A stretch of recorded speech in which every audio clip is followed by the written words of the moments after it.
The sun had not yet risen over the jagged horizon, but the homestead was already alive with the harsh rhythm of labor. Dust swirled in the pale light as the wind swept across the dry, uneven ground. Emma, though that name was hers only in fleeting private thoughts, moved through the small cabin like a shadow, her hands raw and calloused from the chores she had begun before dawn. Her hair, dark and tangled, was tied back with a strip of faded cloth, strands falling loose over her sun-kissed face. Every breath carried the sharp scent of dried herbs and leather, mingling with the acrid tang of the small hearth fire. Her stepmother, Martha, already moved like a specter of discipline through the household, her sharp eyes and sharper tongue cutting through the still air. "Emma, hurry with the water. Girl, I don't have all day to wait, while you dawdle like some lazy sow." Her voice rang like a whip, and the sound alone made Emma flinch. She obeyed, carrying buckets from the well with trembling arms, the rough rope cutting into her palms. Every misstep, every delay, drew a new tirade for Martha. "Your father's gone, and it's all the more reason you'll learn respect. You think the world will be gentle with a girl like you? Ha!" Emma kept her head down, but the tightness in her chest made each movement heavier than the last. The small cabin smelled of desperation and old wood. Outside, the wind rattled the shutters and stirred the cattle, and somewhere in the distance a crow's call echoed, hollow and lonely. Martha's cruelty was not just words. She punished Emma for imagined slights, spilled milk, crookedly stacked firewood, a smudge on the floor. Each act of punishment was accompanied by gleeful commentary, a reminder that Emma was never safe in her stepmother's eyes. Sometimes, Martha would force her to sleep in the barn with the animals, the hay scratching her skin and the cold night wind biting through her thin nightdress. And every morning, Emma would rise bruised and aching to begin again, the chores piling like stones on her back. On this particular morning, the tension in the cabin was almost tangible, like a storm waiting to break. Emma's stomach churned with a sense of dread she could not name, a premonition sharpened by Martha's dark, envious gaze.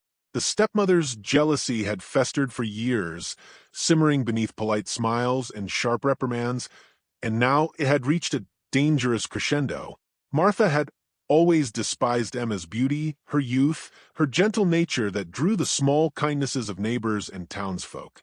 Where Martha had once been admired in her own youth, Emma now took the light, and the shadow of envy had hardened in her stepmother's chest. Each compliment Emma received, each bit of goodwill, was met with Martha's bitterness and cunning plots. Today, however, there was more than jealousy simmering in Martha's mind. Word had reached her of a wealthy widower in town, an older man named Samuel Whitaker, known for his fortune, his large estate on the northern prairie, and his rumored stern demeanor. Martha's eyes gleamed with a cunning thought, the kind that could chill the marrow. Emma had always been obedient, pliable, and fearful, and Martha realized she could use her stepdaughter's fear, her desperation, as a tool to secure wealth and status. "Emma," Martha said suddenly, her tone deceptively calm, "I've arranged something for you. You'll be married to Mr. Whitaker come next week. You'll pack your things and take nothing but the necessities. You will go without complaint. Do you hear me?" Emma froze, the water bucket trembling in her hands. Her mind raced, but the words that escaped her lips were weak, barely audible. But I don't know him. I can't." Martha's eyes blazed. "Don't argue. You'll do as I say. You will marry him, and you will serve him as any wife should. Or, I swear, you'll regret every moment of your pitiful life. Do you understand?" Tears pricked Emma's eyes, but she swallowed them, knowing that any display of weakness would only fuel Martha's cruel delight. She nodded mutely, though her heart felt like it might break from the weight of what was demanded. Her thoughts turned frantically to the rumors she had heard of the old man, his age, his stern ways, perhaps even his temper. She imagined him cruel, demanding, a man who would beat her for a misstep or a minor annoyance. And now she was to be handed to such a fate, the chains of duty binding her to a life she had not chosen. The days until the journey passed in a blur of preparation. Emma packed the few possessions she was allowed: a worn dress, her small set of combs, a locket with a faded picture of her mother, her real mother who had died when she was young, and a single pair of shoes that had long since lost their polish. Each night, she lay awake in the cold darkness, the wind whispering through the cracks in the cabin walls, imagining the horrors that awaited her. Her stepmother's satisfaction was palpable. She watched Emma with a predatory gleam, savoring the terror she had sown. "You learn, girl," she hissed one night, leaning close as if to plant fear itself into Emma's soul.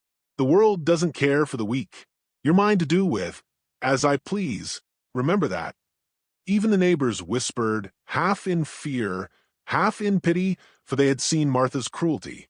Emma's heart ached not only with fear for herself, but for the realization that the world could be so cold, so merciless. She had lived under oppression her whole life, but now it seemed that fate had a crueler hand in store. The day of departure came with a low-hanging sun that painted the prairie in shades of gold and ochre. Emma mounted the small wagon, her hands gripping the worn wooden sides as Martha barked final orders. The journey would take 2 days, and the road was rough, the wagon jolting with every stone and rut. Emma's mind was consumed with fear of the unknown. What kind of man would wait for her? Would he be as cruel as Martha imagined, or even more terrifying? Night fell, and the wind whistled mournfully across the plains. Emma lay on the straw in the wagon, the chill creeping into her bones. She could not shake the image of Martha's malicious smile, nor the whispers of the neighbors warning her of the harsh realities of the world. Every creak of the wagon, every distant howl of a coyote, seemed to echo her own panic. Yet, somewhere deep in her heart, a faint spark of hope struggled to survive. Perhaps, she thought, there might be kindness in the world, though the thought was fragile, almost laughable, given the years of suffering she had endured. She could only clutch that hope tightly, like a secret talisman against the darkness that surrounded her. By the time the wagon rumbled over the last hill, the first sight of the Whitaker estate appeared in the distance. It was larger than Emma had imagined, surrounded by a wooden fence, smoke curling from a wide chimney, and horses grazing in the corral. Even in the dim light, the wealth and comfort of the place were undeniable. She swallowed hard, fear and awe warring within her. Martha's parting words were sharp like a knife. "Remember, Emma, you belong to him now. Serve him well, or you'll rue the day." And with that, the stepmother's figure disappeared into the evening haze, leaving Emma alone to face her fate. The first section closes with Emma standing at the edge of the Whitaker estate, her heart pounding, her body tense, every nerve alive with fear and anticipation. The chains of duty and deception had carried her here, and though terror gripped her, a silent question lingered. Will the man waiting inside truly be as cruel as she had been led to believe, or does kindness sometimes hide behind the mask of age and authority? The wind whispered across the prairie, carrying with it the faint scent of possibility and dread. The wagon wheels rattled over the uneven prairie road as Emma's chest tightened with every bump and jolt. Dust clung to her dress, drying the tears she had cried in secret. The journey had been long and merciless under the unforgiving sun, and with each passing hour her dread deepened. The horizon stretched endlessly, a golden emptiness, broken only by the silhouette of the Whitaker estate, now looming closer. She could see the cabin's sturdy wooden frame, smoke curling lazily from the wide stone chimney. Horses pawed at the ground near the corral, their neighs sharp in the crisp evening air. Emma's hands, still blistered from the work on her homestead, tightened around the sides of the wagon. Is this where my life ends or begins? She wondered, though fear dominated her every thought. Martha had left her with a final poisonous smile. Serve him well, or rue the day. Emma had wanted to speak back, to cry out, but no words had come. There had been no one to shield her from this cruelty, and the harsh truth of her world pressed down like the scorching sun overhead. She was alone, forced into the unknown, with only the sound of her own anxious heartbeat to accompany her. The wagon stopped at the front of the Whitaker cabin, and Emma was helped down by a house servant, a young girl who gave her a brief, pitying glance but said nothing. Inside, the cabin was dimly lit by flickering oil lamps. The air smelled of polished wood burning logs, and something floral she could not place, perhaps fresh flowers from the small garden outside. The contrast to her own dusty, threadbare home made her stomach twist. Wealth and comfort could exist alongside fear, it seemed, but for Emma, this comfort brought no relief, only a new kind of terror. Then she saw him. Samuel Whitaker, the widower, rose from a chair near the fireplace. He was older, certainly, with silver hair combed neatly, faint lines etched across his weathered face, and hands that bore both the strength of labor and the gentleness of care. His clothes were simple, yet well made. A dark vest over a crisp white shirt, trousers neatly pressed, boots polished, and his eyes were kind, calm, and far removed from the cruelty Emma had feared. "Miss Emma, I presume," he said, his voice low and measured, carrying warmth without a hint of judgment. Emma's breath caught in her throat. She had imagined a man cruel and demanding, a tyrant who would seize control of her life with iron fists. But this man, he did not seem capable of cruelty. He offered her a chair near the fire, a small gesture of courtesy that startled her more than the grandeur of his cabin. I'm, her voice faltered. She could not find words suitable to express the whirlwind of fear, confusion, and faint curiosity that now gripped her. "You needn't speak yet," Samuel said gently. "Rest first. The night is long, and it is unkind to meet fear with exhaustion." The wedding itself was brief and austere.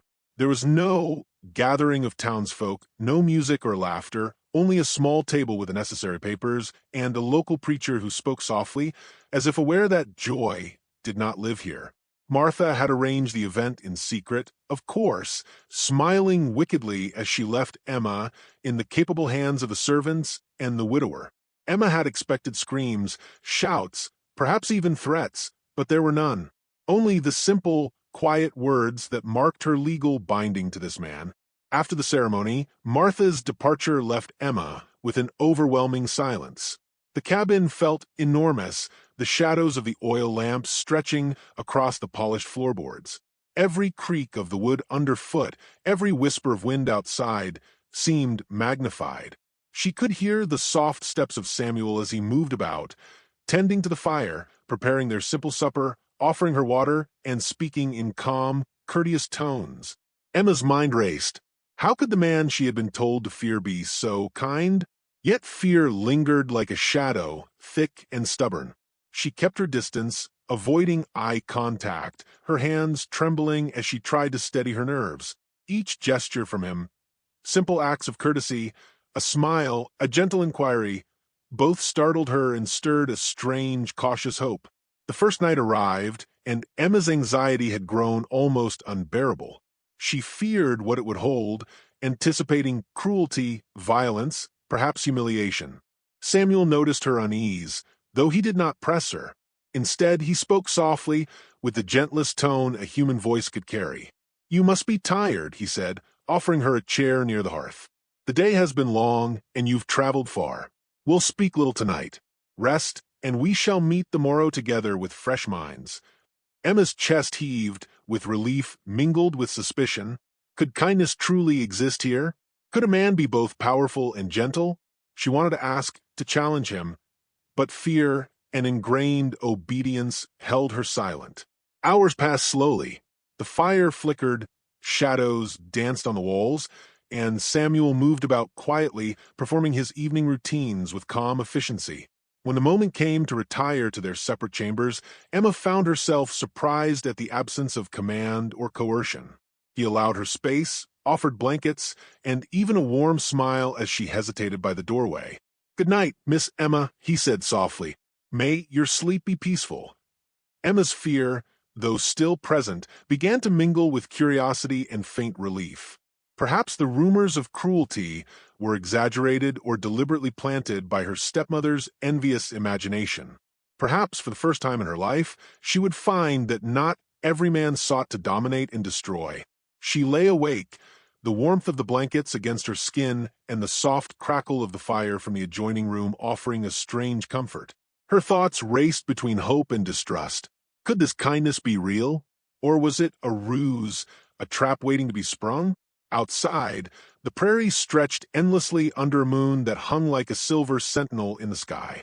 The wind whispered through the sparse trees and across the fence, carrying with it the scent of wildflowers, hay, and the faint aroma of horses. The world felt vast and indifferent, yet within the small cabin, Emma sensed a glimmer of safety, an unfamiliar, cautious peace.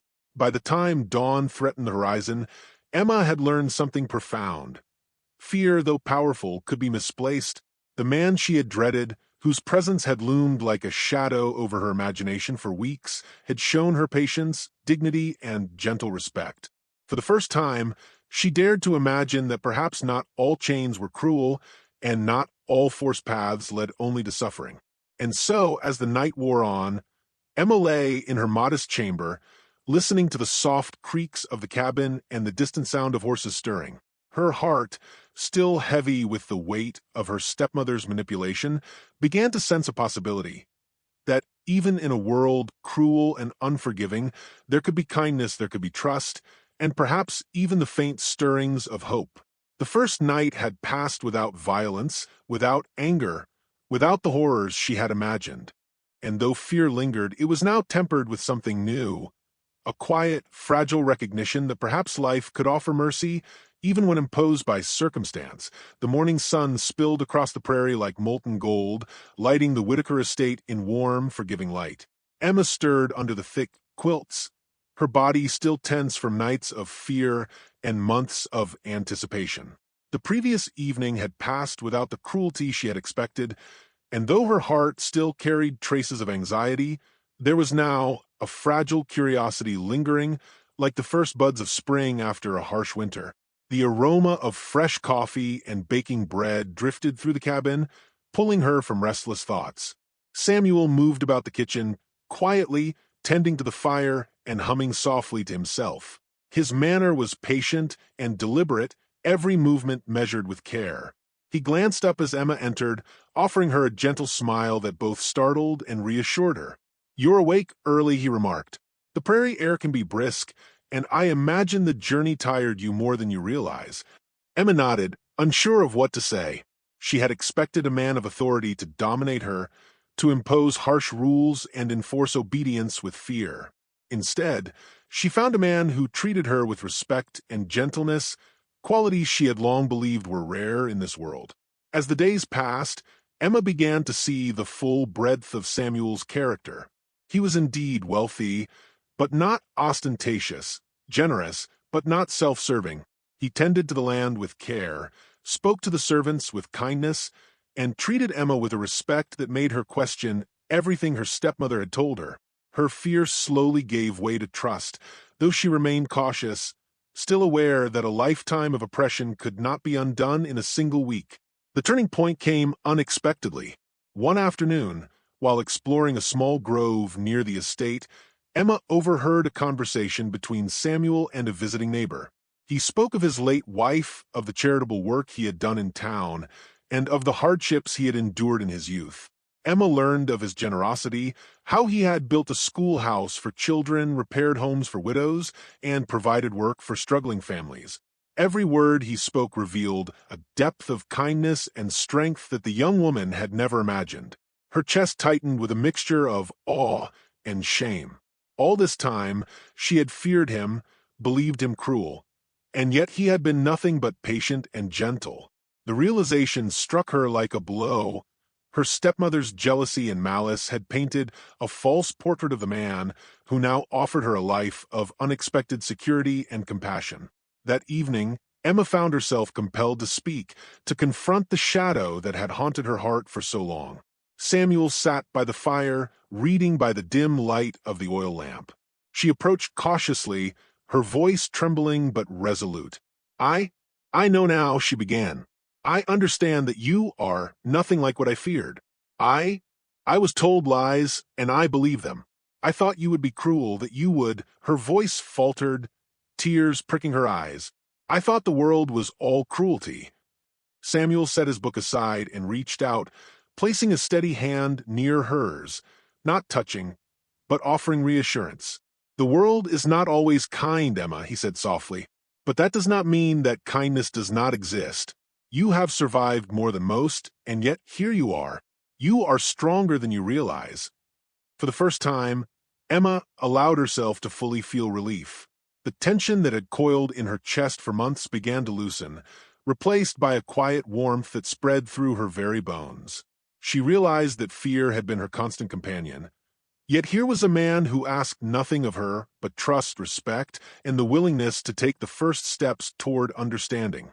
The next days were filled with small, intimate moments that further shattered the walls around her heart.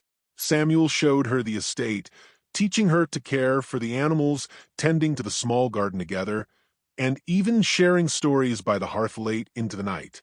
Each gesture, each shared smile, quietly wove a bond between them, a bond not built on obligation or fear, but on growing respect. Emma began to see herself in a new light. The chains her stepmother had imposed, the lies, the fear, the manipulation, no longer held her in the same way. She could recognize the cruelty of her past without allowing it to define her future. There was a liberation in this, a quiet redemption born not of revenge, but of understanding and acceptance. One afternoon, she decided to confront the stepmother, not in anger, but in measured clarity. She wrote a letter, carefully choosing her words, exposing the truth of Samuel's character and Martha's envy. She made no accusations beyond fact. She wanted to sever the ties of fear, not to inflame hatred. The letter was left for Martha, who found it upon returning to the homestead. Emma could imagine the bitter fury that would twist her stepmother's face, yet she felt no fear, only a sense of calm, the first in her adult life. Life at the Whitaker estate settled into a gentle rhythm. The once terrifying man became a quiet pillar of safety and guidance.